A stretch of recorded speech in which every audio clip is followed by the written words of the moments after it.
So some of us, after getting into a narcissist relationship, are very afraid to go out and meet people, afraid that we're going to run into another narcissist and get all caught up again.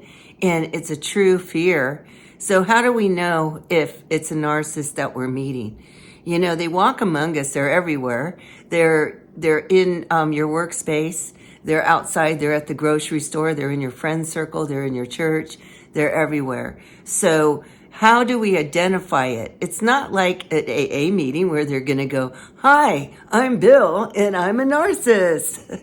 No, it doesn't work that way. Or wear a sign around their neck. I wish they did. Or came with references when you first meet them. Here's all my exes. Here's my references. No, they don't do that. So how do we know exactly during that initial period and we go to meet the narcissist? That's the question. Now, number one, you probably won't know for sure until at least a month, because they're there putting their best foot forward, and their plan is to love bomb and get you to trust them and love them and be exactly like you. But there is red flags when you first meet them, and one of them is when you first meet the narcissist. It's not a true conversation. It feels like it at the time, but it's not. They're listening to you talk about all your interests, all your hobbies, your family, your friends, and they don't really contribute into the conversation. And the reason is because they're learning how to love bomb you.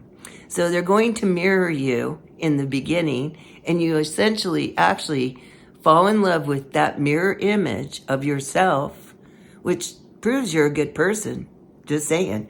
And so therefore, they're learning about you and not saying too much about themselves. They only say just enough to where you're thinking they're a good person, and that's it. So they're earning your trust.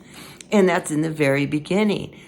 Or they're either that, or if they're really grandiose, they're only talking about themselves and they don't care about you whatsoever. And that happens too. So it's one extreme to the other extreme. But the point is, it's not a true conversation where you're conversing back and forth like normal people, learning about each other and what each other likes. The second thing is they love everything you do, all your interests, all your, it could be all the music you love.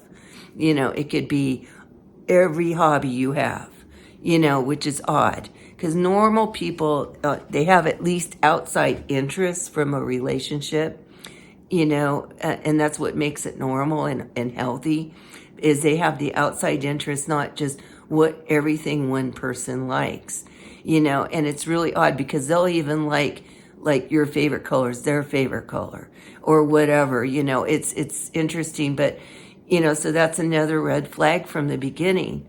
The second red flag is they are continually texting you right away. They want to meet up as soon as possible on the second date, or, and then after that, it's like coming over all the time, or you just don't have any time to yourself at all, and it's exhausting really, but, it feels good because they're paying attention to you.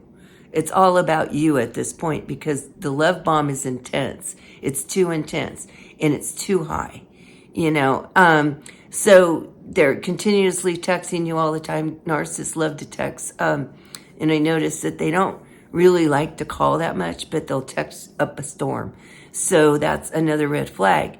The other one is maybe the way they treat other people when you're with them. So you could be in a restaurant and they, are really rude to the waitress or something like that.